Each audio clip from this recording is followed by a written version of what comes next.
This is Leigh Touchton. Leigh Touchton is the former president of the Valdosta County chapter of the Southern Christian. Leigh Touchton is the former president of the Valdosta Lounge chapter or branch of the NAACP, and she is now the lead investigator for the Southern Christian Leadership Conference, the Valdosta chapter.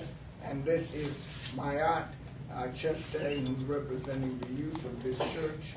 And then there's Tamel. What happened to Mary and Betty and all that? Tamel Ali Thomas, who is representing the NAACP from Valdosta State University. Okay, and I will have an opening statement. I will also be prepared to answer questions from the news media.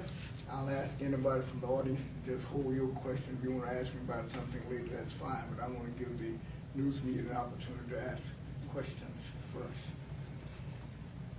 Let me say that this is not about Valdosta. It is not about the police chief here in Valdosta. It is not about the local police department. So let me say that out front. And let me begin by saying that the sons and daughters of slave masters,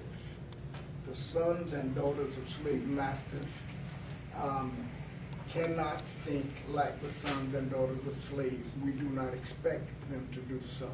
They cannot feel what the sons and daughters of slaves feel, but they can try to understand what sons and daughters of slaves feel. For the sons and daughters of slave masters, it's always been in this country about what is legally right, but not necessarily what is morally right. For black folks in this country, that is the sons and daughters of slaves, it's always been about what was morally right. Segregation was legally right, but it was morally wrong. Slavery was legally right, but it was morally wrong. And we agitated and irritated the system until that which was morally right became legally right, and we must never forget that. Now, the white society has always found a way to make what was legally right, morally right. They failed in that, and that's why you had the demonstrations of the 50s and the 60s, because we all knew that what was morally right may not be legally right, and what was legally right may not be morally right. And white society has always used the police to represent, or should I say to protect, that which they said was legally right. Now, let me say that what happened to Eric Garner, and I want to be clear about this.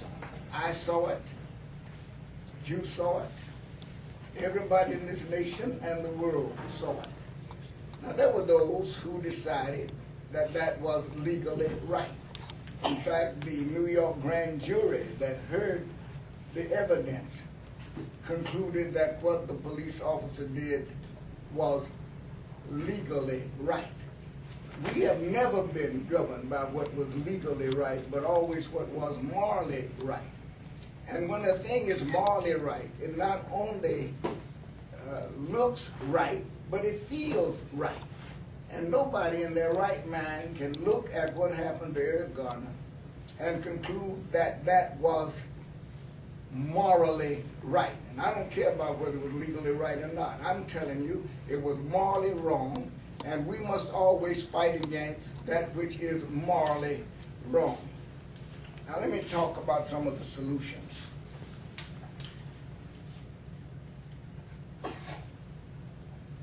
Let me begin by saying that all through history, the sons and daughters of slave masters have always written the laws that the rest of us have been required to respect and obey.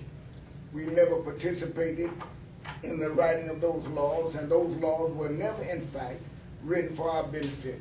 They were written by whites for the benefit of whites, and then white police officers primarily were asked to enforce those laws. Secondly, we must all recognize and admit that very little has changed since blacks were brought to this country to make money for whites. That stated purpose has never really been changed. And the only time that blacks have made significant progress in this country has been when we've been able to interfere with the white man's ability to make money. I want to say another thing. Those who are jailed or in prison and who, quote, pay their debt to society must be allowed to return and to work in those jobs that have no relationship to their past crimes. Now, why is that important?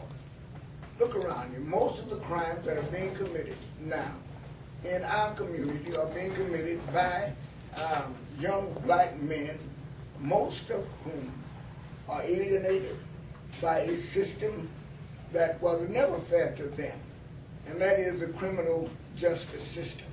And just this last week, I read something interesting, that the state Supreme Court of Georgia decided that as it is structured now and as it is being administered now, the so-called private probation companies are wrong. And as of this last week, they are no longer able to extend the term of collecting money from probationers. Now, why is that important?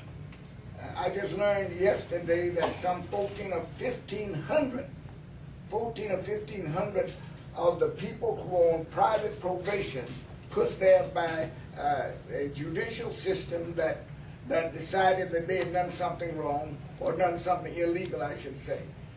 Now, those things are being thrown aside, cast out, and the warrants for them will never be pursued. And I was glad to hear that because of my personal involvement in one of the cases. Now, I believe that police officers ought to be required to wear body cameras. And I'm happy to announce that in Valdosta, our own police chief instituted that a while back. But they all ought to be required to wear body cameras. You say, well, that might not have mattered in the Eric Garner case in New York. It may not have. But for all these other cases that I have seen, if the police had been wearing body cameras, if the police had been right, we would have known it. If they had been wrong, we would have known it. If they had been right, of course, that would have helped the police. If they had been wrong, then the police would have been exposed. And those officers who are wrong ought to be exposed. And I want to be clear about that. I never will believe that the host or the most of the police officers that parade or that go through our own community are men and women who are wrong. They're there to serve and protect us. That's what we require. That's what we want, and most of them do it and do a good job. But you always got these bad apples and this barrel of good apples, and those are the ones who ought to be exposed and ought to be gotten rid of. Now, one final thing, and I'm done. I also believe that not only should they wear body cameras, but they ought to undergo training, and that training should include an understanding of the culture in the community that they look at or that they work in. always. Now, that's my statement. I want to introduce now Leigh Touchton, who is the lead investigator for SCLC. Good morning. I'm also the chair of the local chapter of the Valdosta Federation of Democratic Women. We are a national organization, and similar to the Sierra Club, we have taken a stand on the issues of Ferguson and regarding Eric Garner. And yesterday was our Valdosta Federation of Democratic Women meeting, and we put together a position statement, and here it is for you today. Valdosta Federation of Democratic Women stands with the public good. We believe in a society that is first and foremost just, fair, and rational. We believe in equality and justice for all people, regardless of race, religion, gender identity, sexual orientation, or national origin. We reject police brutality, and we insist upon professional and accredited police forces.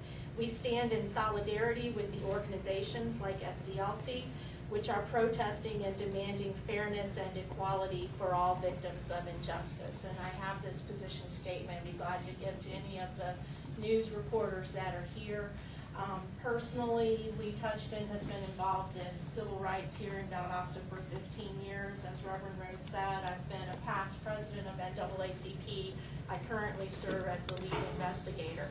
And as a white woman in a predominantly black organization, it is incumbent upon white people that we at least try to understand what is going on, and that we take leadership and direction from black people on issues that directly impact black people more than white people. I know that because of the color of my skin, I am in a privileged class, and it has benefited me and my family. And I am not proud of that. No white person should be proud of that. We should be striving and working to form a society which is equal and fair to everyone, regardless of the color of their skin. Thank you. Thank you. Now we want to listen to Mayat Chastain. Good morning. Good morning. My name is Mayat Chastain, and I am a 14-year-old ninth grader.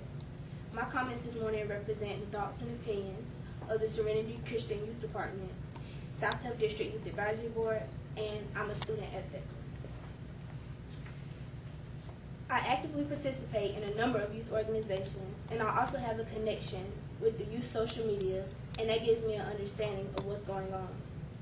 For my generation, this story begins with the Trayvon Martin incident.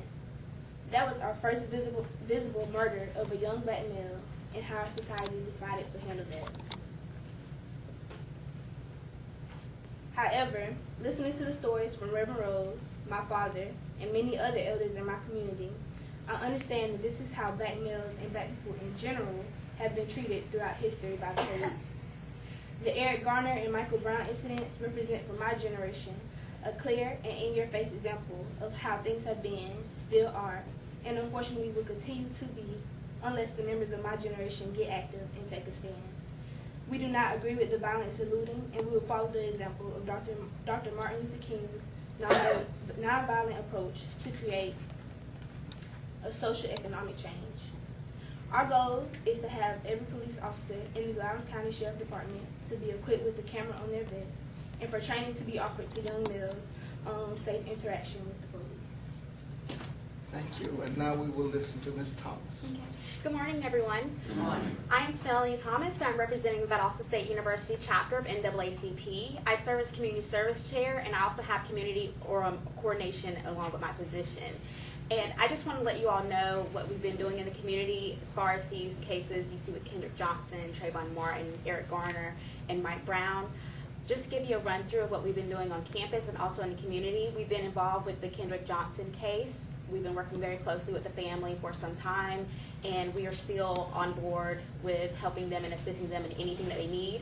We just recently had a forum where many of the family members attended called I Too Sing America. It was held at Valdosta State University, and this forum, as you can tell, it basically relates to the Langston Hughes poem of I Too Sing America, and it was about police brutality and different other issues that have been affecting us in the African American / Black community. And we talked about police brutality, Mike Brown case, Eric Garner case. We got to listen to different students and their perspectives and their possible solutions that they could offer up to how we could fix these things in our community. And we also heard from the Kendrick Johnson family as well, being that we've worked with them for so long, and that's something that's very close to our community as it's happened here. And we held a silent protest on our campus where we had duct tapes over our mouths where we wrote messages.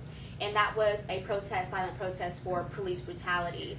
And we were featured on the front page of the Spectator, so we were really happy with the outcome of getting that out there to the student body and getting different opinions of students walking by. We had several different reporters out there asking students what they felt about these cases, about the protests, what do they think about our signs and everything. So basically just what we really want to do on our campus is get students involved and to get their opinions, and basically to just, another thing that I definitely as community coordinator want to do is have that cohesive bond between everyone and anyone who would like to come in for the cause, Black, white, Hispanic. We don't want to look at it as a us versus them or otherism. I feel as though that will more so be a detriment to our cause rather than help us. So we want to be able to welcome anyone in who's willing to help. And also what we've done on campus is that we've recently held a candlelight vigil, and that vigil was also about police brutality, and it was in response to the Mike Brown decision of the no indictment to Darren Wilson, the police officer who murdered him. And during that vigil, we had a speaker, Dr. Williams, from our Career Opportunities. He's the director, and he spoke about basically the Black community and the history of police involvement and police brutality. And we also had singing and different other entertainment as well throughout, because we also we love to also get different music and arts tied into our events. So that is not only speaking, but it's something that we as a community in the past have always incorporated inside of our activism. And just basically VSU NAACP, we are saddened by the news of the no indictment as well in the Eric Garner case. And what VSU nationally has been doing is the Journey for Justice. It's a hashtag on social media, and you can follow their progress that they're doing. They did an actual Journey 134-mile march to a specific location in Missouri, and that was called their Journey for Justice, and that's what they've been doing on a national level. And also we have also nationally, of course, shown our discord for the no indictment in both the Darren Wilson and of the Eric Garner police officer. And we are about the police cameras and the over $200 million that is being allocated for it. What we discussed in my chapter is that we see it as a possible solution, but as mentioned before in the Eric Garner case, that was something that was recorded, and it should be noted that the only person that got arrested in the Eric Garner case was the person who videotaped it. And we are very taken aback that we have to police our police officers. We feel as though that is a very dark truth that we have to look at in our society, and that's something that's troubled us. And we've talked about, why do we have to police our own police officer? Why are we afraid of the people who are supposed to be protecting us? These people are supposed to be making us feel safe and comfortable in our communities, but these are the very people that we ourselves are hiding from. And that's something that we definitely want to tackle and get solutions for in the future. Because I even said, when thinking about as a college student, we always have to have the talk with our parents about race relations in America. And I had the thought of, what would I tell my child? And and my child probably wouldn't even understand, hopefully, if there's a solution that happens along the way in the future, because they probably live in a society that was not as this one is. But then I thought, if no solution ever comes, I probably won't have a child to even say anything to. And that's the thing that scares me and our other VSU and NAACP members the most, is not having a solution and thinking about our future, and thinking about our future not even existing, because our future are these young African-American boys and girls who are being targeted by the police, who do not feel safe in their own community, who do not feel safe in America, the very same country that's supposed to be protecting them, that's supposed to be seeing them as equal, and it's not representing them, and it is not doing them the best and the just that it does others. And so as a VSU NAACP, we will be involved in any and all situations that come up with this, and we will be organizing, and we will be there, and we should be expected. Thank you. Thank you. Let me say now that Any questions that the press might have, we're certainly ready to answer them. I have something for you too, sir. Mr. George. These questions should come from the press only, and any other question that members in the audience have, I would ask you to wait until they are done, and then we can talk as long as you want to talk. But I want to make sure that the press get answers to whatever question that they may have first, if they have any. Pastor Rose, there's a large movement of young people across this nation under the banner of Black Lives Matter. If you could, and this is for any of you, give us a perspective on Black lives that matter in Valdosta and Mounds County, and what this community must do to ensure the fact that not only do they matter, but they will continue to matter. Let me say, and anybody else is free to answer whatever they like to answer, but let me be clear that Black lives have always mattered to Black people, to Black parents, to Black preachers, to those who have been intimately involved with Black life, period. Now, it has not mattered as much to some whites. That's unfortunate. In fact, here in Valdosta and in Lowndes County and Brooks County, not a single white person, to my knowledge, has ever been tried and convicted of killing anybody Black. And I also understand that there have been more Black deaths, according to Mr. George Rhymes, in the Lowndes County Jail than any other jail in this state, and that's unfortunate. And I want to be clear, let's separate the police department from the sheriff's department. The police department has nothing to do with what happens in the Lowndes County Jail. That's up to the sheriff in the Lowndes County Jail. Anybody else from the media?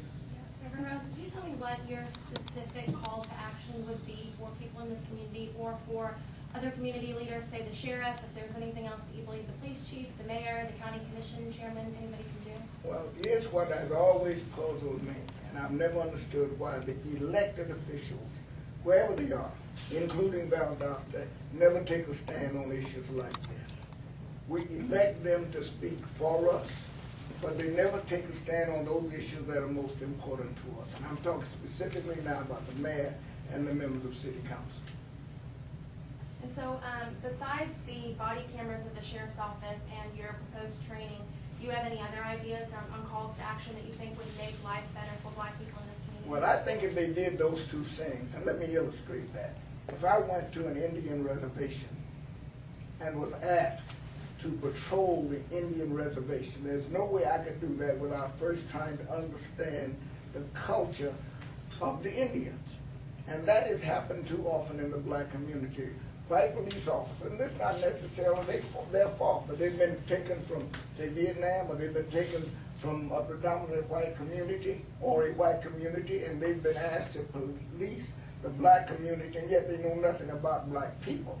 And so what is threatening to them may not be threatening to the rest of us. And so they need to understand through that training, I'm saying, something about Black culture, period. And if it's Hispanic, that you know something about Hispanic culture. And so I know in the national media there's been a lot of conversations about police officers admitting that they, as white police officers, are afraid of Black people. They don't know what is threatening, what is not threatening, and that they're genuinely afraid when they enter Black neighborhoods.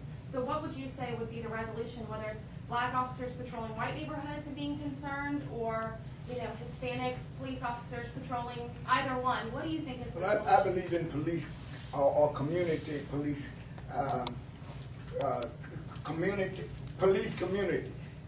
community policing. I believe in that. But let me be clear about something. I was adamantly opposed to Chief Childress when he was elected police chief, because I just thought that he ought to be Black. However, he has proven to me and to this community that his officers are going to do what is right and what is fair.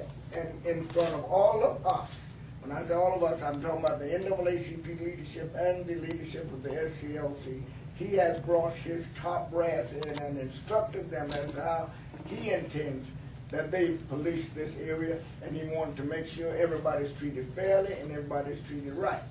Now, having said that, if they make mistakes, I expect them to correct them, and he has told me and the rest of us that if his men make a mistake, he's going to be first to admit it. Well, I can't ask for any more than that.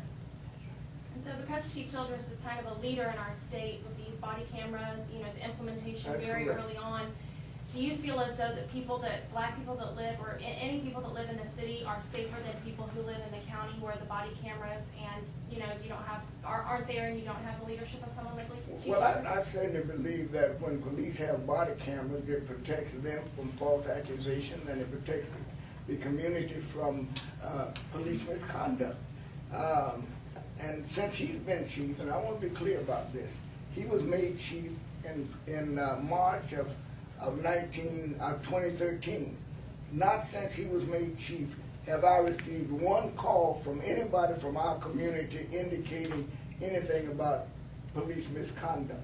Now, whether there was police misconduct, I don't know, but I have not received a single call, and that's unusual because prior to his appointment, I received calls all the time from people who complained about police misconduct. So you think it's a top-down method, that it's not necessarily the officers on the bottom? I think that the person at the top is the person who makes policy. He also is the one who we must look to make sure that those policies are carried out, and those policies are designed to protect and serve everybody, black and white alike. Reverend Rose, first question, as a pastor, what drives you outside of the four walls of your church? And to Leigh Touchton, what drives you as a white female to stand up on this issue when we possibly may have some local pastors who will not stand up? And to the young people, why are you involved as a young person? You've already stated, but I want a short form. Reverend Rose. I can't speak for other pastors. I never do. They have to do what they have to do, and I have to do what I have to do. Leigh Touchton. A Christian faith. I'm a member of Christ the King Episcopal, and our church denomination is very committed to racial and gender equality and justice. And every time there's a social justice issue, part of my analytical thinking about it includes the phrase, "What would Jesus do?" And I think that probably covers it all. Thank you. It hurts. I have a little brother, and to think about him being a victim of police brutality is just heartbreaking. And my peers, my friends at school, I just can't imagine. Just as a young person in general, and just in my community of young people, we are the future. So it is our moral obligation to do anything that we can to make sure that we not only have a great future, but the future that is the younger kids who are younger than us have a greater future. Whenever you have a passion for something such as community outreach, you should use it in your best abilities. And we as human beings just have a moral obligation to look out for each other. Okay, once again, and you young folk, because you're young, Let's make sure that nobody else from the press has a question first, and then we'll come back to you, George. Is that okay? Anybody else? No? Okay. Hello. Oh, I'm sorry, yes. I just have a really quick question. With these cases, the media has played a very important role. What would you say is the role of the media as far as the cause? The role of the media? Well, listen, if you didn't have the media, we wouldn't know anything. I don't live in New York. I have to depend on what I see in the media. And in fact, there's two things. You've got history, and then you've got news. During the days of the Civil Rights Movement, there was news and there was history. When history was made, nobody bothered to record it. We have been the victims of history for years. But when whites got involved in the movement, just like they've gotten involved now, it became news, and it was covered then by all of the major networks, just like now.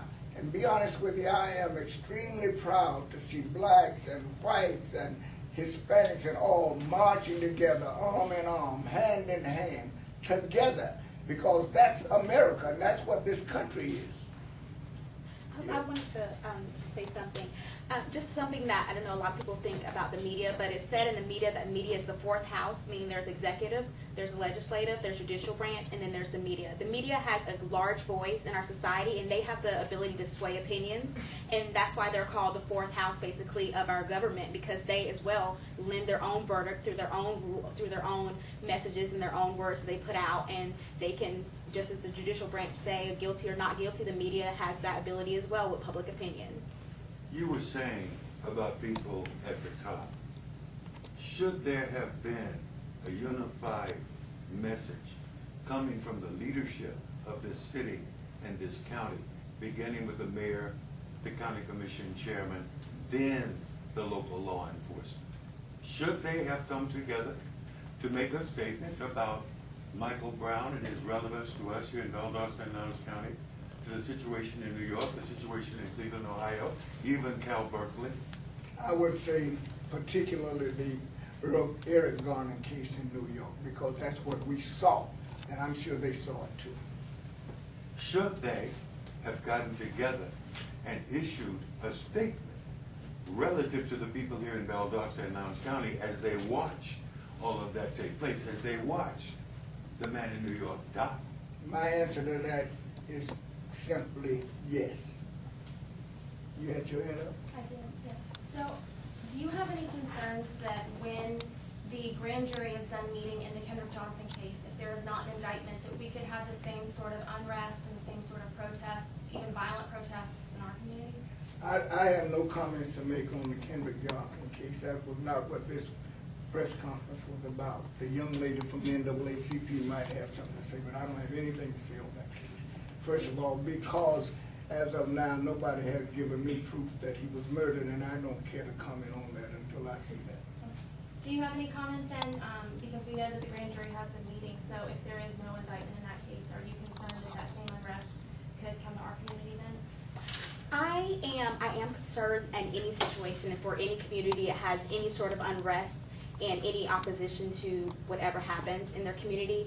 I support only peaceful protesting. I do not support any rioting. I do not support anything that can cause harm to others, because that takes away from the main goal, and it takes away from the peace that we want to keep in our community.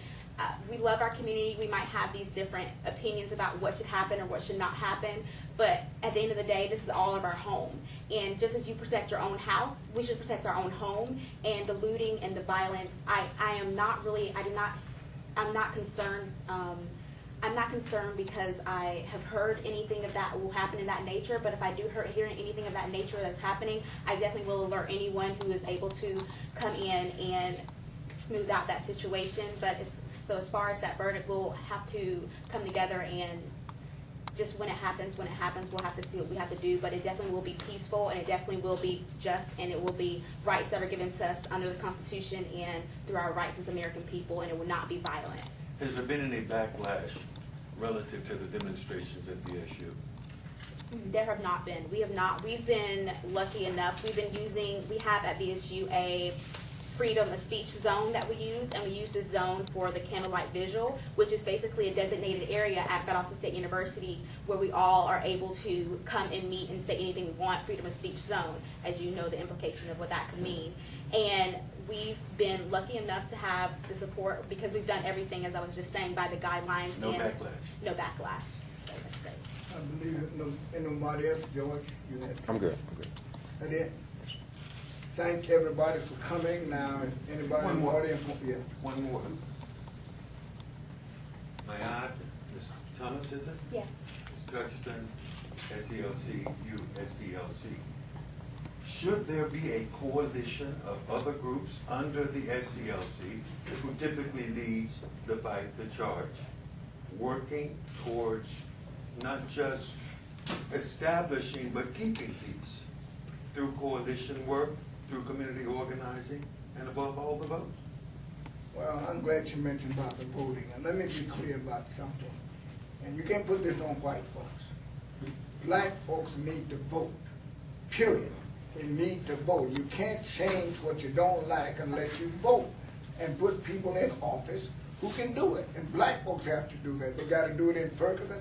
Why do you think they had 53 police officers in Ferguson? 50 of them were white and 3 black, and 2 of the blacks were black females. That was done because whoever voted out there voted the people in office that did that. So that has to change. And I think that black folks all over this country need to take responsibility for what they can do and vote, period. Voting is the preserver, the right to vote, rather, is the preserver of all other rights. If you lose that, you lose everything else. I don't want to take up all the time. Can I just address one thing? I think what you said about a coalition with the SCLC leading it, I think is a wonderful, wonderful idea, but I wanted to also say that we have something similar, at least here in the city, with the Valdosta Police Department leading it. And what is that? It's he has 2 groups. He has the civil rights groups that meet for quarterly meetings, and every subject is on the table. People can bring any issue from their particular community. But that's not what I'm talking about. Right, but then there's another one called the Citizens Advocacy Group, and there are 2 members from every councilman's district as well as members from the county. And this group all comes together and we talk about community issues from a safety perspective. And there are leaders from the different councilmen's districts, and they often belong to like a neighborhood watch group, or they may belong to Rotary, or they may belong to a variety of social groups, and they take that information back. So it helps. It's not exactly what you're talking about, but it helps. No, and I think that that model needs to be expanded to the county, that we absolutely need the county needs to seek the accreditation. Right now we're hearing throughout the nation, wearable cameras, wearable cameras, wearable cameras. That's wonderful, but you have to have accreditation to go along with that. You have to have the standards, the policies, and the trainings. And so what Chief Simons did back in the 90s, for those of you who may not have been here, he came in and started this this evolution of our local police department to this ALEA accreditation, and Police Chief Childress just piggybacked on that and carried it to the highest level. He now has the gold standard for our police department. It's the highest that you can get, and now he's seeking to get the lab accredited as well. Our sheriff's department has never gone through that, not under any sheriff that we have. They only do the state certification, not this extra set of certification. If we had jail certification and county sheriff's department certification, we would all feel better in this county about our police forces. Let me take a stab at what you're saying. Please. During the 50s and 60s, you had the NAACP, you had SCLC, and you had, during the late 60s, you had SNCC, Student Nonviolent Coordinating Committee. These were, and of course the Urban League was sort of over here, but these were the major organizations that were in the streets working to carouse people, to get them to the polls to vote, and to mobilize them to march. The civil rights movement has always been fought on 3 fronts: agitation in the streets, litigation in the courts, and negotiations at the table. And they took all 3 of these to bring about change. Now, Martin Luther King Jr. was the head of the Southern Christian Leadership Conference, and most of the groups coalesced with him. And when he sent out the call, people responded. I might add, though, that he was a young man. He was just 26 years old when all of this thing started in Montgomery. And most of the young men around him were either his age, a little younger, or 2 or 3 years older. I'm glad to see this young lady here. She's articulate, she speaks well, and I know most people now, you know, this past my age, it's just past my time, but I'm not going to sit here. I don't care how old I am. I'm not going to sit here in Valdosta and not speak my mind about what goes on when I think it's wrong. I'm just going to do that. I also hope that these young people will come along and do far more than I could have ever done in my life. I want to piggyback on something George spoke of relative to pastors. Not so much you as a pastor, but in terms of the liberation theology of Howard Thurman, who taught Dr. King at the theology school at Boston University. Your liberation all that's true, but listen, I'm not going to... Your liberation Yeah, theology. my liberation theology is simple. It's not, listen, if all I did in this church would get people here on Sunday morning and make them feel good about feeling bad on Saturday night and they ain't no better off on Monday morning, then what have I done? There are two things that happen in this church. It's called inspiration and information. I want to make sure that the people of this church are informed, not just inspired. But that's Floyd Rose, and I'm not speaking for anybody else or any other church. I just want to make that clear. Question, Ms. Touchton, you talked about the CALEA accreditation for the Sheriff's Department. Are you recommending to add that to the list of goals, if you will, that we're calling for, that the Sheriff's Department Well, begin that process? I don't know if I speak for anyone else, but I personally believe that all sheriff's departments would benefit by seeking CALEA accreditation. And since we have a jail in Lowndes County, the temperatures in that jail are the hottest of any jail in our state, and that may be one reason why we have such a high number of unexplained deaths in the jail. But if our sheriff would seek jail accreditation as well as CALEA accreditation, I believe that it would eliminate a lot of this unexplained, questionable actions on the part of the whole force. Professionalism benefits everybody. It benefits the force and it benefits the citizens. And the only reason I've ever heard for why they don't seek it is lack of money. And so if we have to go to the Lowndes County Commission and ask them to implement it, now there's a difference between how the city is run and how the county is run. The sheriff is a constitutionally elected officer, so he calls the shots. He or she makes the decisions, and Lowndes County Commission can't necessarily tell him what to do. But if they could provide the funding for it, then I think it would be a win-win situation. Doesn't that make sense? Thank you. Okay, yeah, is that it? Let me say to the people who came, thank you so very much. I know you didn't have to do it, but I appreciate it. And while you're here, if you want to take a walk through the museum, please do so. We began right here. Before we were slaves in Africa, we were architects and engineers and builders of pyramids.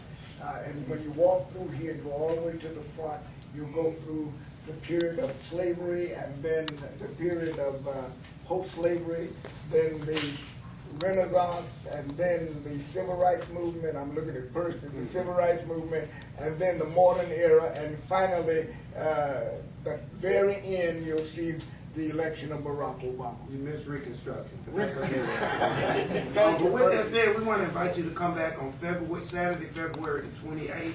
We will have a community-wide program entitled A Walk Through History, where the youth of this community, not just Serenity, will assume characters from the beginning of time in Imhotep throughout history, and they will bring to life these characters. That's Saturday, February the 28th, right here at Serenity, and you'll hear more about it. Thank you, and thank y'all so much for coming. Love you, appreciate it. This is just, free press, and I'm joined in Washington Ryan. This is something that is much needed, and I thank God for the Road One Church here in Valdosta, Georgia. I also would like to thank the Honorable Leigh Touchton, White Caucasian, who have been very great insight in this community. We also have other various people here who have done a great job in the community about human and race relations, as well as with women rights organizations. And so once again, this is the Ghetto Free Press, and I'm joined by Ryan. Bye-bye.